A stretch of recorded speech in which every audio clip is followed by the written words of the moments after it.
hadzal kitab al-Imam al-Fadil Asy-Syaikh Ibnu Hajar Al-Asqalani radhiyallahu taala anhu wa nafa'ana bi ulumihi wa madani bi asrar wa adana malakatil fiddarini amin. Al-Fatihah. A'udzu billahi minasyaitonir rajim. Bismillahirrahmanirrahim. Alhamdulillahi rabbil alamin arrahmanir rahim maliki yaumiddin.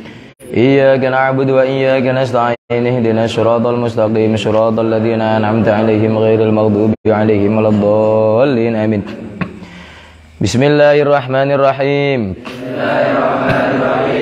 Subhanakallahumma Rabbana la ilma lana illa ma 'allamtana innaka antal alimul hakim wa tub 'alaina innaka antat tawwabur rahim wa taqabbal minna innaka antas samiul alim wa 'allimna min ladunka ilman nafi'an ya dzal jalali wal ikram. Allahumma aftah lana hikmataka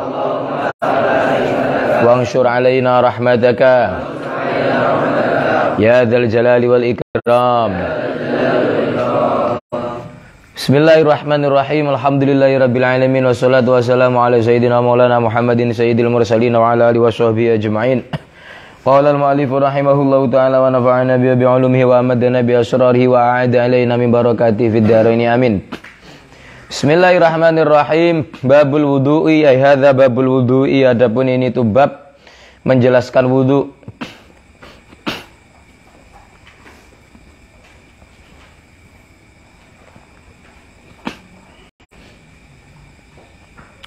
An Abi Hurairah, dari sahabat Abu Hurairah radhiyallahu an. An Rasulillahi, dari Rasulullah sallallahu alaihi wasallam, annahu sesungguhnya Rasul itu qala telah bersabda. Siapa Rasul? Laula an asyukka, andaikan tidak memberatkan siapa aku. Laula an asyukka, andaikan tidak memberatkan siapa aku, ala ummati, atas umatku. Ala ummati, atas umatku, la amartu, maka sungguh telah memerintah siapa aku. Maka sungguh telah memerintah siapa aku, hum terhadap ummati. Hum terhadap ummati, bisiwaki, dengan bersiwak. Bisiwaki, dengan bersiwak, ma'akulli wudu'in, bersama setiap wudu. Akhraja, telah mengeluarkan terhadap hadis siapa Malikun, Imam Malik. Wa Ahmadu, dan Imam Ahmad. Wa Nasaiyu, dan Imam Nasai. Wa sohaha, dan mensohehkan terhadap hadis siapa Ibnu Khuzaimah, Imam Ibnu Khuzaimah. Wa dzakara, dan menyebutkan terhadap hadis. Wa dzakara, dan menyebutkan terhadap hadis siapa Al-Bukhari, Imam Bukhari, ta'liqan, dengan riwayat yang digantung. Ta'liqan, dengan riwayat yang digantung. Ada satu atau dua riwayat yang semestinya ada, tapi di dalam urutan sanad hadis ini hilang, berarti ada yang lompat gitu. Maka itu disebut hadisnya mu'allaq menurut Imam Bukhari. Wa an Humrana, dan dari Humran. Wa an Humrana, dan dari sahabat Humran. Humran ini pembantunya Sayyidina Utsman. Abdi dalemnya Sayyidina Utsman. Anna Utsmana, sesungguhnya Sayyidina Utsman. Anna Utsmana, sesungguhnya Sayyidina Utsman. Sesungguhnya Sayyidina Utsman itu da'a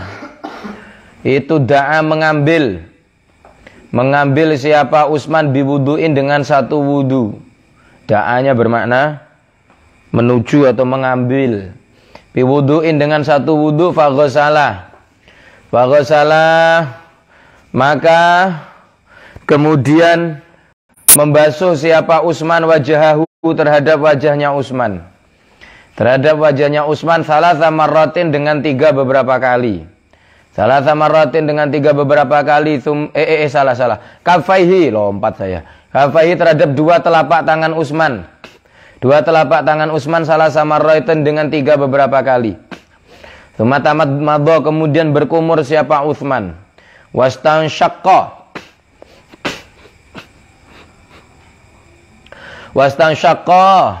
dan menghisap air ke hidung siapa Utsman. Menghisap air ke hidung siapa Utsman. Wastan saro, dan menyemburkan siapa Utsman.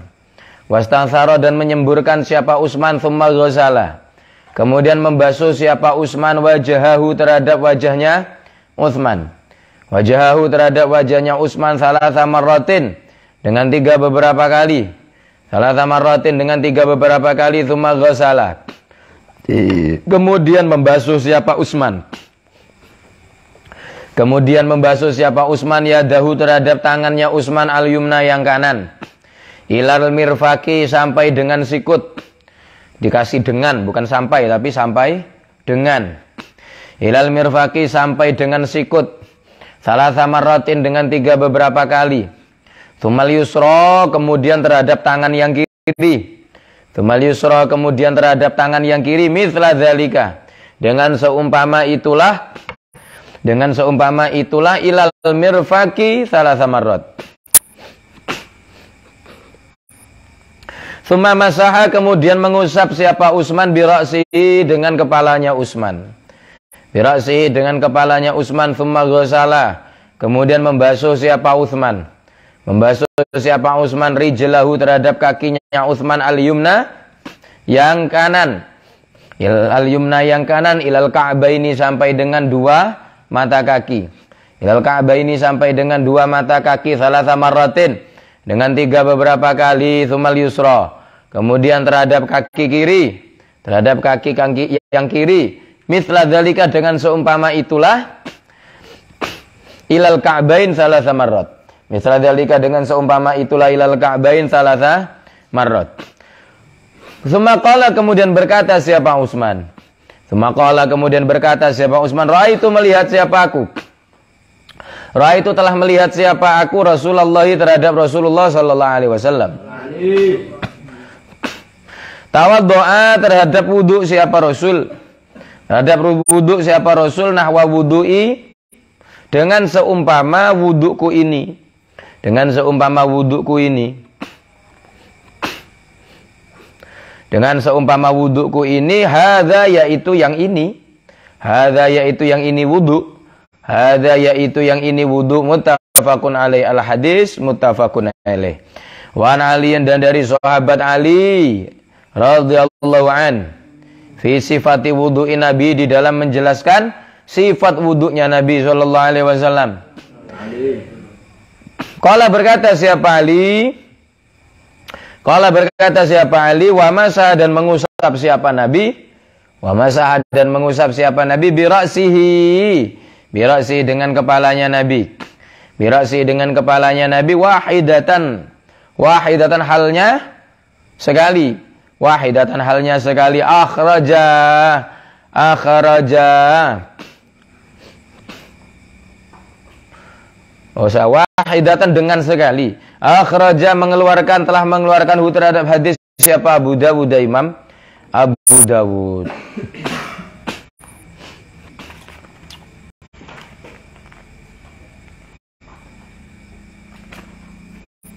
Wa ana Abdullah bin Zaid bin Asim, dan dari sahabat Abdullah bin Zaid bin Asim.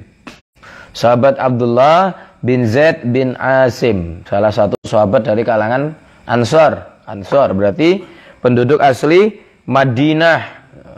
Sejak Rasulullah pindah, tidak boleh lagi menyebut nama kota itu dengan sebutan lama, tapi harus disebut dengan nama Madinah, atau disebut dengan kota Thaibah. Thaibah boleh, karena itu julukan yang baik. Tidak boleh lagi disebut dengan Yathrib.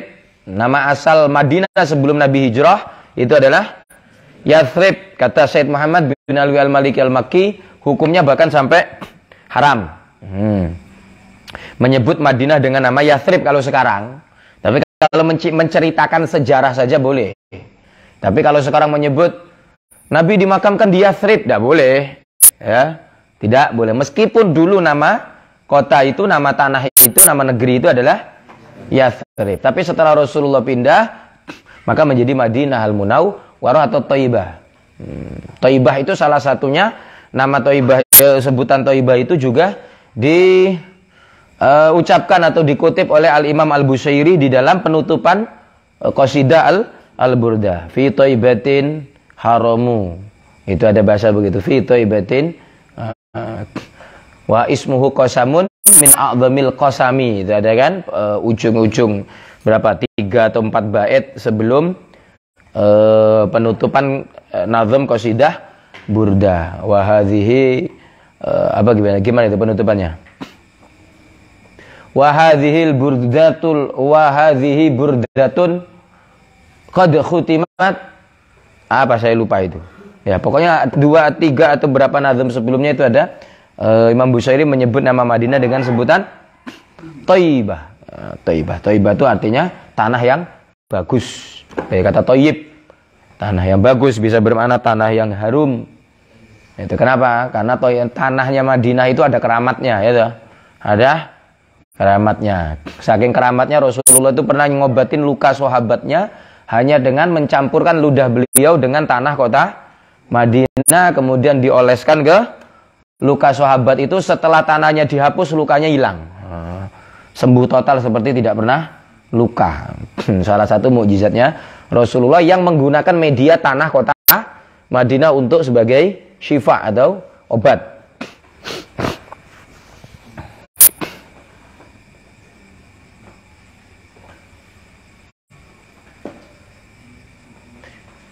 Bi jahiman baituhu fi Thaibatin haramu. Itu ada kan ya? Wa ismuhu qasamun min a'dhamil qasami. Bismillahirrahmanirrahim. Radiyallahu semoga meridhai siapa Allah anhuma dari siapa Allah anhuma dari Abdullah dan Zaid bin Asim. Fi sifatil wudu'i, di dalam menjelaskan sifat wudu. Qala berkata siapa Abdullah bin Zaid. Berkata siapa Abdullah bin Zaid, wa masaha dan mengusap. Wa masaha dan mengusap siapa Rasulullah sallallahu alaihi wasallam bi ra'sihi, dengan kepalanya Rasul. Bi ra'sihi, dengan kepalanya Rasul. Fa aqbala, kemudian mengusap ke arah depan. Fa aqbala, kemudian mengusap ke arah depan siapa Rasul. Mengusap ke arah depan siapa Rasul biadai, dengan 2 tangannya Rasul. Wa adbara, dan mengusap ke arah belakang siapa Rasul. Wa adbara, dan mengusap ke arah belakang siapa Rasul. Al-hadis muttafaqun alaih. Wa fil lafdhin, itu di dalam satu lafaz lahuma. Wa fil lafdhin, itu dalam satu lafaz lahuma, milik Abdullah bin Zaid bin Asim itu. Milik Abdullah bin Zaid bin Asim itu. Dan Sayyidina Ali ya. Enggak, milik berdua ini. Abdullah bin Zaid bin Asim. Bada'a memulai siapa? Adapun lafaz Bada'a memulai siapa Rasul bimuqaddami ra'sihi, dengan bagian depan kepalanya Rasul. Dengan bagian depan kepalanya Rasul, hatta dhahaba, sehingga apa ini? Hatta dhahaba, sehingga berjalan. Hatta dhahaba, sehingga berjalan siapa Rasul? Berjalan siapa Rasul bihima, dengan yadaihi. Bihima, dengan yadaihi. Dengan yadaihi ila qafau, kepada apa lagi? Tengkuk. Tengkuknya Rasul. Ila qafau, kepada tengkuknya Rasul. Sumaradda, kemudian mengembalikan siapa Rasul huma terhadap yadaihi. Kemudian mengembalikan siapa Rasul huma terhadap yadaihi ilal makani, kepada tempat. Ilal makani, kepada tempat. Alladzi, yang bada'a, yang memulai siapa Rasul minhu, dari makan. Minhu, dari makan. Wis. Bismillahirrahmanirrahim. Babul wudu. Bab selanjutnya. Kemarin sudah toharo, air, najis sudah, wadah sudah. Sekarang masuk bab wudu. Apa itu wudu? Menggunakan air untuk bersuci dengan sifat tertentu. Istiqmalu ma'in tohurin fil a'dha'i al-arba'ati. Yang anggota wajib wudhu itu cuma 4. Dasarnya apa? Dasarnya bukan hadis awalnya, tapi ayat Al-Quran. Ayatnya Al-Quran. Faghsilu wujuhakum wa aydiyakum ilal marafiqi wamsahu biru'usikum wa arjulakum ilal ka'bain. Nah, jadi Bapak itu wajah, tangan, kepala, kaki. Berdasarkan nas ayat Al-Quran inilah kemudian ditentukan bahwa anggota rukun wudhu itu cuma 4. Ini menunjukkan bahwa selain 4 anggota itu hukumnya tidak wajib dibasuh atau diusap. Seperti 2 telinga. Seperti ada sebagian pendapat sunnah apa? Mengusap apa ini? Leher bagian belakang ini, ya, tengkuk ini ya. Kemudian ya yang lain-lain. Yang lain-lain. Tapi nanti akan terjadi khilaf antara ulama tentang menjelaskan batasan dari 4 anggota itu. Wajah itu batasannya mana? Ulama ada beda pendapat. Tangan itu batasannya mana? Kemudian kepala itu batasannya bagaimana? Begitupun kaki dan lain sebagainya. Termasuk juga akhirnya ulama berbeda pendapat terkait apakah tangan itu harus totalitas terbasuh atau ada bagian-bagian yang tidak masalah kalau tidak sampai kena air. Contoh bagian yang di bawah kuku, kayak gitu ya. Karena ada terhalang oleh kuku yang tumbuh, apalagi untuk orang-orang yang pekerjaannya memang berkaitan dengan kotoran yang akan masuk ke dalam sela-sela kuku jari kaki ataupun jari tangan. Meskipun kemudian jumhur ulama wabil khusus min ashabi Syafi'iyah, dari segenap ulama mazhab Syafi'i mengatakan tetap yang bagian bawah kuku itu wajib terkena air basuhan tangan ataupun kaki. Tapi sebagian kecil, tentunya bukan jumhur, ada yang mengatakan bahwa yang di bawah kuku itu hukumnya ma'fu, dalam arti tidak wajib dibasuh, tidak wajib diteliti apakah kena air atau tidak, dengan alasan bagi orang-orang yang memang pekerjaannya seperti itu, terkait dengan misalnya dia tukang gali tanah misalnya, ya, pegawai kebersihan pasukan kuning kota itu loh, yang suka bersihin got di pinggir jalan, itu kan sering kali itu resikonya seperti itu. Nah, maka itu karena dianggap sebagai umumul balwa atau ta'adzurul ihtiras, dianggap sulit untuk mencegah dari adanya kotoran yang menyantol di bawah kuku, kan begitu. Bismillahirrahmanirrahim. Hadis wudu yang pertama atau hadis ke-29 dari kitab Bulughul Maram. Nabi Hurairah radhiyallahu anhu Rasulullah sallallahu alaihi wasallam annahu qala laula ana syuqa ala ummati la amartum bisiwaki ma'a kulli wudu'in. Seandainya aku tidak takut nanti memberatkan umatku, kata Rasulullah, maka niscaya aku perintahkan mereka umatku itu untuk senantiasa bersiwak sebelum melakukan wudu. Gitu. Ini sebenarnya perintah. Perintah tetapi tidak bersifat tegas.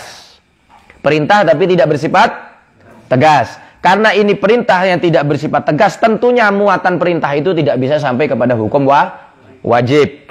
Itu. Karena apa? Perintah itu hukum asalnya kalau tidak ada korenah, tidak ada dalil yang mendegradasi, menurunkan level daripada sebuah perintah, itu hukum asalnya adalah wajib. Al-aslu fil amri al-wujub. Asal dari setiap perintah adalah wajib, aslinya begitu. Illa idza dalla dalil ala khilafi, kecuali ada dalil lain yang kemudian menentang kewajibannya. Tidak sampai yang mengatakan bahwa menganulir bahwa kandungan dari perintah itu berhukum wajib, sehingga tidak menjadi wajib. Bisa jadi lafadznya perintah tapi hukumnya cuma sunnah. Bisa jadi lafadznya perintah tapi hukumnya cuma mubah. Itu dah. Nah, ini perintah Rasul sebenarnya, tetapi sudah ada korenah bahwa ini tidak wajib, yaitu dari lafadz laula an asyuk. Andaikan aku tidak ingin memberatkan umatku, andaikan aku ini tidak takut memberatkan umatku, la amartuhum bisiwaki ma'a kulli wudu'in. Maka pasti aku perintah mereka untuk melakukan siwak. Pertama, kamu harus pahami bahwa bersiwak adalah perintah Rasulullah. Itu satu.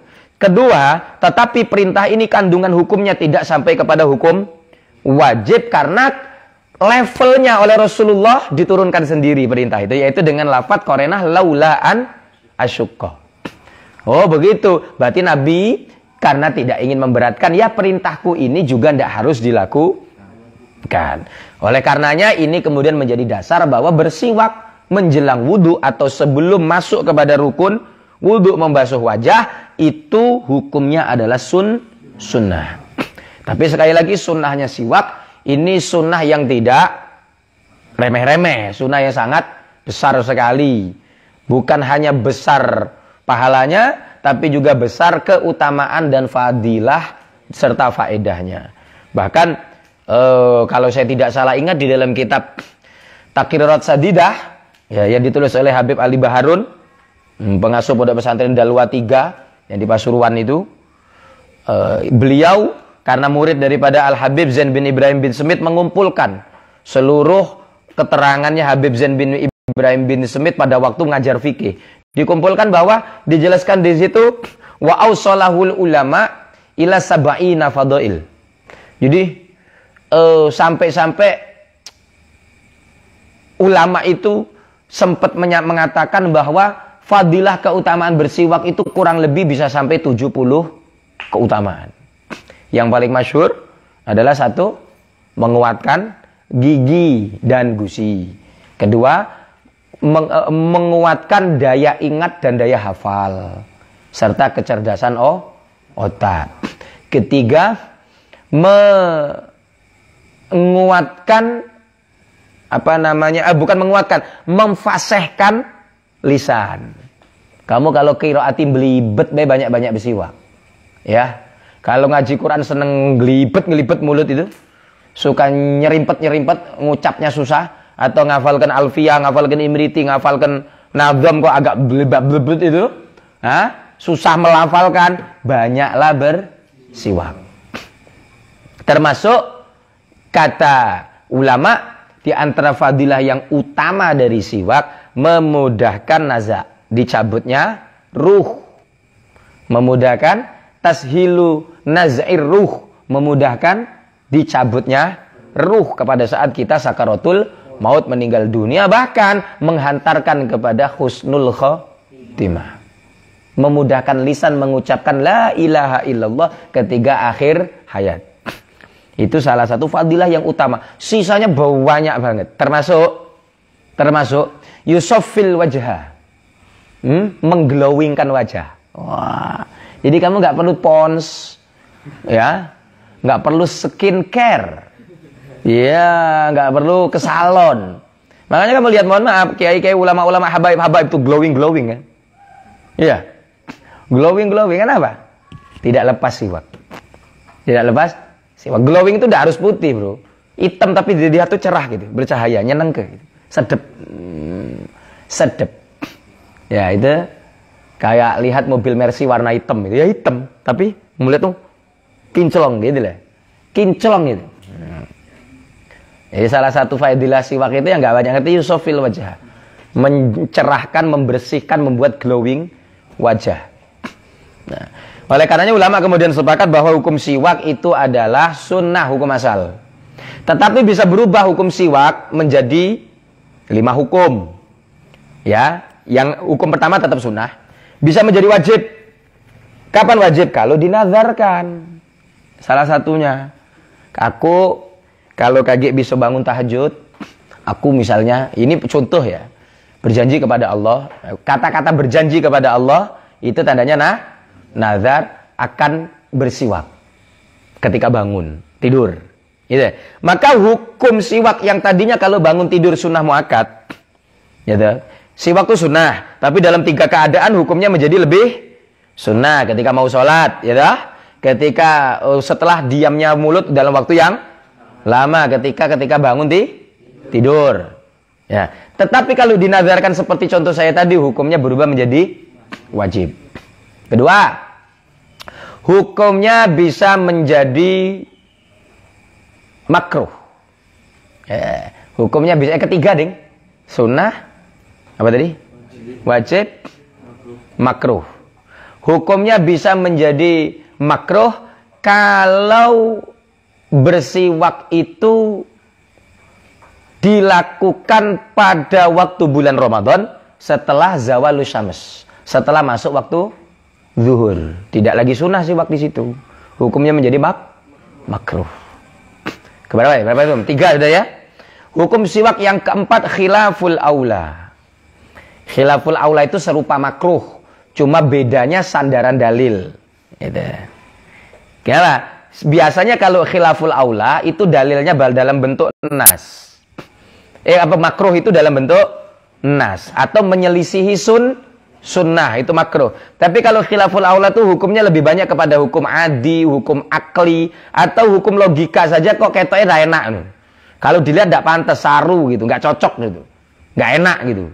Itu khilaful aula. Apa salah satu contoh yang bersiwak khilaful aula? Bersiwak dengan menggunakan siwak milik orang lain, ya, tapi minjem dan dipinjemi. Misalnya saya pinjam siwak kamu karena saya nggak bawa siwak. Pinjam dong siwakmu, tak pakai siwakan. Dan kamu mengizinkan, ini hukumnya tidak sunnah, makruh. Kenapa makruh? Dilihat kan jijik. Meskipun kamu mengizin, jijikilah siwak kok join-join. Paham nggak? Paham nggak? Tetapi ini sepanjang niatnya bukan tabarruk. Niatnya bukan tabarruk. Ada toh santri itu minta kepingin siwaknya dipakai oleh kiainya supaya nanti dia pakai siwak itu. Ini niatnya tabarruk. Ini keluar dari itu. Ini cuma pinjem-pinjeman begitu loh, asal-asalan gitu loh. Ya. Nah, hukumnya khilaful. Ada siwak yang sampai hukum haram. Bersiwak dengan menggunakan siwak orang lain tapi tidak izin. Asal pembek bae. Hukumnya haram. Haramnya sebenarnya bukan karena siwaknya tapi karena hukum gosopnya. Itu ya. Nah. Sudah. Dan ini menunjukkan bahwa siwak itu hukumnya tidak wajib. Kedua, disunahkan siwak sebelum berwudu. Sebelum berwudu. Wes, ini hadis yang dari Abu Hurairah. Intinya bersiwak itu sunnah yang sangat dijunjung oleh Rasulullah. Karena di antara 4 sunnah yang tidak pernah ditinggal Nabi, selalu oleh kemana-mana dibawa Nabi, dilakukan oleh Nabi setiap saat. Bahkan Nabi sebelum wafat itu salah satu yang beliau cari adalah siwak. Itu. Sebelum wafat salah satu yang beliau cari adalah siwak dan minta disiwaki. Itu Rasulullah. Ini menunjukkan betapa besarnya sunnahnya siwak ini. Yang kedua, an Humran. Tadi sudah saya sampaikan, Humran ini pelayan atau pembantu atau abdi dalam, abdi rumah daripada Sayyidina Utsman ibnu Affan. Sayyidina Utsman ibnu Affan ini punya julukan. Kalau Abu Bakar punya julukan As-Siddiq, Umar punya julukan Al-Faruq, Utsman punya julukan apa?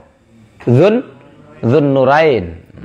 Karena menikahi 2 putri Rasulullah. Yang pertama meninggal, kemudian oleh Rasulullah masih dikasih lagi anak yang satunya lagi. Ya, hebatnya Sayyidina Utsman. Kalau Sayyidina Ali banyak, ya, julukannya Sayyidina Ali sangat, Ali Ridho dan lain sebagainya, Al-Murtadho. Itu. Makanya ada li khamsatun udfi biha harral wabail hatima al-Mustafa wal Murtadho. Al-Murtadho di situ Sayyidina Ali. Li khamsatun utfi biharal wabail hatima. Li khamsatun, kami memiliki 5 tokoh, 5 orang, 5 andalan. Utfi biharal waba, yang akan bisa memandamkan panasnya wabah. Gitu. Siapa 5 itu? Al-Mustafa, Sayyidina Muhammad Al-Mustafa sallallahu alaihi wasallam. Yang kedua, wal Murtadho, Sayyidina Ali karramallahu wajah. Wa benahuma, 2 anaknya, yang 2 lagi adalah 2 putra beliau, yaitu Al Hasan wal Husain. Yang dikatakan kalau kakeknya diberikan telaga yang disebut Al Kautsar, ini Hasan dan Husain oleh Allah juga di surga dikasih sungai yang mengalir susu di dalamnya, yang memang oleh Allah dikasihkan untuk Hasan wal Husain. Yang terakhir Sayyidah Fatimah Az-Zahra. Nah, kelima, 5 jadi itu. Rasul, Sayyidina Ali, Hasan, Husain, Fatimah. Li khamsatun utfi biha haral waba il Hatimah al-Mustafa wal Murtadho abnahuma wa Fatimah. Itu. Nah, maka Hasan, kalau Nabi Rasulullah punya apa? Punya telaga Kautsar. Inna a'tainakal Kautsar. Sayyidina Hasan Husain, inna fil jannati nahran min laban li aliyin wa husainin wa hasan. Ali, Hasan, Husain disediakan oleh Allah di surga apa? Itu sungai dari susu. Nahron min laban. Sungai dari susu, mengalir susu gitu. Surga. Surga ya nak tok wis. Itu tuh salah satu apa? Rangsangan ya. Rangsangan, itulah kenapa kita itu disunahkan membuat rangsangan-rangsangan untuk amal baik, untuk amal soleh. Kalau kamu punya anak, setiap anaknya diajari puasa baru umur 5 tahun misalnya anaknya, jangan disuruh saja sambil mata melotot, tidak berhasil biasanya. Nyuruh anak puasa, anak kecil puasa dengan mata melotot biasanya nggak berhasil. Kenapa? Iya di depan kamu dia puasa, di belakang kamu dia minum es. Iya. Tapi coba janjikan dengan janji-janji indah. Nah, kalau kamu puasa 30 hari itu, nanti bapak belikan sepatu baru misalnya, atau sepeda baru. Begitu. Apalah yang menyenangkan dia gitu. Tapi harus benar-benar sekejingoan curang sekali urung. Gagal. Kan begitu.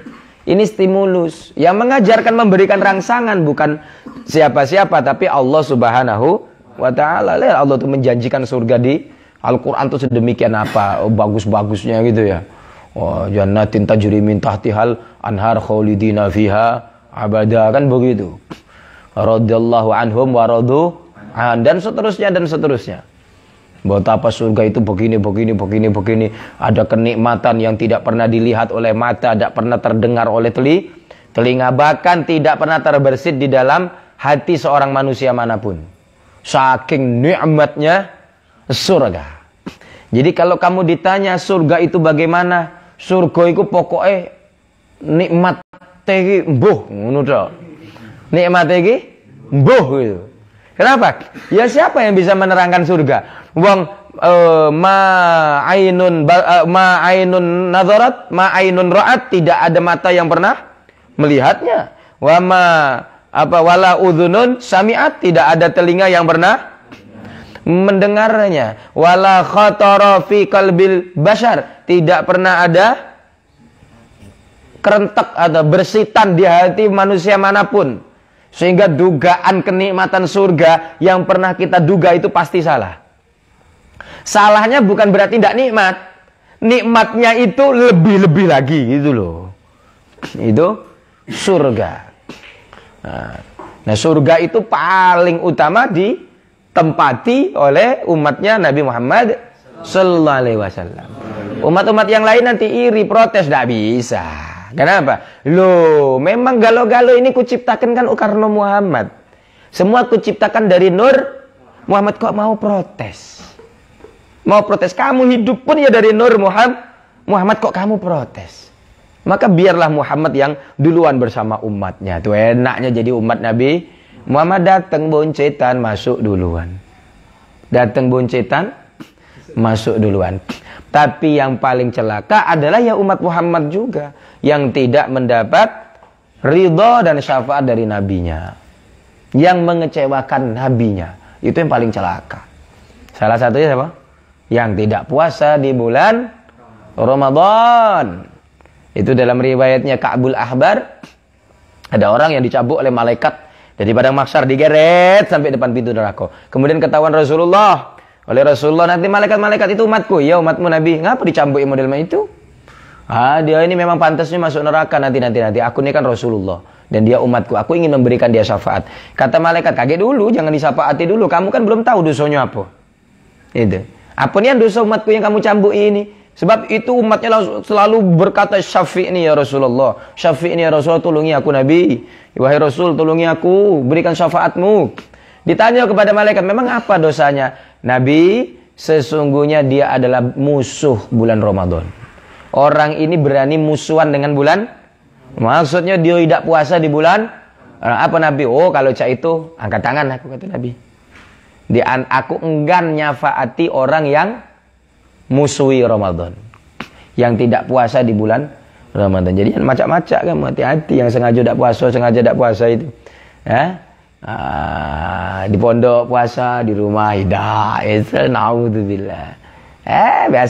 Masuk digeret, siapa orang yang tidak puasa digeret ke neraka oleh malaikat kok papasan dengan Rasulullah melengos. Mohon maaf. Itu. Kenapa? Di antaranya berarti Rasul tidak begitu menganggap dan mengakui dia sebagai umatnya. Yes. An Humran anna Utsman da'a bi wudu'in. Utsman mengajak Humran ini mengambil air wudu. Mengambil air wudu. Maksudnya apa Utsman ini? Utsman ini kan bosnya, Humran ini anak buah. Maksudnya Utsman, jingok ya aku wudu. Lihat saya wudu. Suruh memperhatikan Sayyidina Utsman wudu. Bagaimana tata caranya? Pertama, Sayyidina Utsman membasuh dua telapak tangan beliau sebanyak 3 kali. Ini berlaku baik yang wudunya pakai pancuran, keran, atau yang pakai model ngobok di bak yang besar. Itu jangan memasukkan tangan di dalam baknya sebelum mengambil air untuk basuh tangan dulu 3 kali. Setelah tangannya dibasuh, baru masuk kobokan. Begitu. Alasannya apa? Pertama sunnah, ittiba Rasulillah, mengikuti Kanjeng Nabi Muhammad dan para sahabat. Yang kedua, ya untuk membersihkan tangan, jangan-jangan ada tanah, ada bekas apalah kotoran, bau dan lain sebagainya. Kalau masuk ke wadah air, nanti air yang di wadah itu ikut tercemar baunya. Hikmah syariatnya seperti itu. Ya. Setelah itu mengambil air, tsumma tamat madha, berkumur. Berarti siwak itu sunnah tersendiri, kumur juga sunnah tersendiri. Siwak tidak menggantikan kumur. Tuh. Wastansyaqa, kemudian mengambil air untuk dihisap ke hidung. Dalam riwayat yang lain dan banyak diterangkan juga dalam kitab-kitab mazhab Syafi'i, air yang dipakai untuk kumur dan menghisap ke hidung itu 1 kali ambil. Nih, kamu ambil air, separuh kamu ambil di mulut, sisanya untuk hidung. Begitu. Ada lagi yang mengatakan dipisah, kumur dulu 3 kali, baru hidung 3 kali. Ya, intinya 2 kaifiyah ini boleh dipakai. Boleh dipakai. 1 cedukan untuk 2, kumur maupun hidung, atau kumur 3 kali dipisahkan, kemudian baru hidung 3 kali, disedot tapi disemburkan. Ini tetap sunnah, kecuali ada pengecualian sekali lagi bagi orang yang berpuasa setelah zawal, setelah waktu zuhur, hukumnya sama seperti siwak tadi, yaitu makruh. Apalagi kalau kumurnya sampai mubalaghah, wah, batal, membatalkan. Jadi kalau kumur di bulan Ramadan cukup gitu aja. Itu pun hukumnya mubah saja kalau sebelum apa tadi? Zuhur. Kalau sesudah zuhur makruh. Makruh kalau biasa. Kalau sampai batal. Haram. Ya, hidung juga dikit deh. Gitu aja kalau puasa. Sebab kalau kuat takutnya masuk ke khaisum, batas khaisum sini membatalkan. Ya.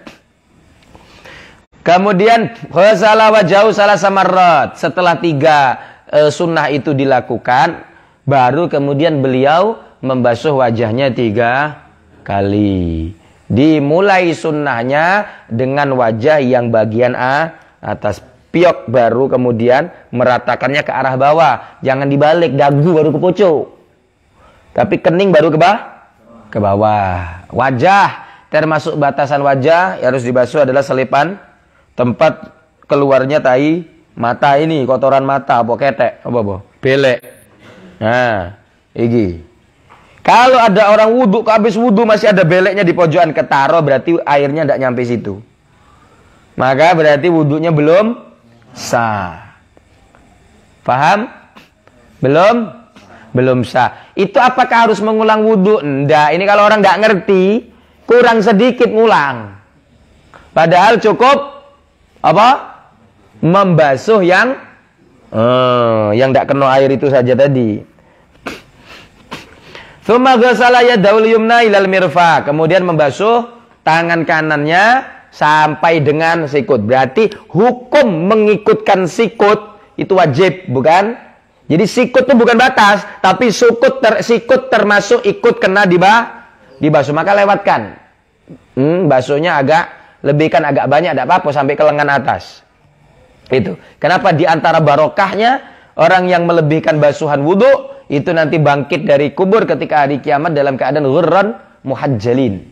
Apa? Bercahaya wajahnya, bercahaya kedua kaki dan tangannya. Jadi kalau basuh wajah, pastikan rambut ini ada yang basah. Bagian tepi rambut ini basah, ikut basah. Kemudian sebagian telinga ikut basah. Kemudian sebagian leher ikut basah. Pastikan itu. Termasuk jebet ini wajib ini. Jebet apa? Jambang. Nah, godek. Ini wajib basah. Ini masih di dalam wajah. Karena batas wajah itu ini pentil kuping ini gitu.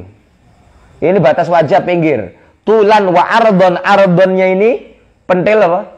Kuping. Sedangkan jebet ini di depan pentil. Apa bahasanya pentil apa? Lek cilik kan pentil. Iya toh? Iya, kalau agak besar pentol. Sing cowilik meneh pentul. Nah, jarum. Ya ngono kuwi lah, ya pasti toh. Kalau kecil kan kerikil. Kalau besar krokol.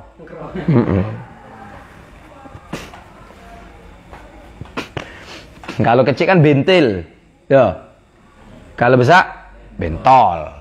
Nah. Silahkan kiaskan sendiri. Kenapa ini disebut upil? Karena kecil. Coba lihat jempol-jempolan. Oh, upol. Untungnya cilik ya upil gitu loh. Tsumal yusra, kemudian tangan kiri. Ini semua dilakukan sebanyak tiga kali. Sunnahnya mendahulukan memulai basuhan dari ujung atas jari. Jadi basuhnya begini sunnahnya. Tetapi tidak berarti yang memulai dari sikut tidak sah. Ya, karena kewajibannya adalah membasuh tangan sampai sikut, basah semua. Itu. Tangan dan sikut basah semua. Ngono wis. Urusan memulainya dari sikut atau memulai dari ujung jari ini urusan kesunahan atau afdhaliyah, bukan terkait dengan rukun. Begitu. Kemudian mengusap kepala. Nah ini. Wamsahu biru'usikum dalam ayat Al-Quran yang tadi saya sebut, saya bacakan. Atau di hadis ini wamasaha bira'sihi. Inilah yang ulama kemudian berbeda benda. Imam Malik dan Imam Ahmad mengartikan baknya biru'usikum itu sebagai baksuilah. Sehingga memaknai bahwa kepala itu seluruhnya harus diusap. Seluruhnya harus basah diusap. Tetapi Imam Syafi'i dan Imam Hanafi mengartikan bak itu bak lit tab'id atau tab'idiyah, bermakna sebagian. Yang namanya sebagian kata Imam Syafi'i, ya yang penting ada bagian dari kepala yang basah oleh usapan itu. Sepanjang masih di dalam batasan kepala. Kalau bukan lagi batasan kepala, contoh rambut apa ini? Belakang ini. Ulu kalong, itu kan bukan bagian dari kepala lagi, nggak boleh.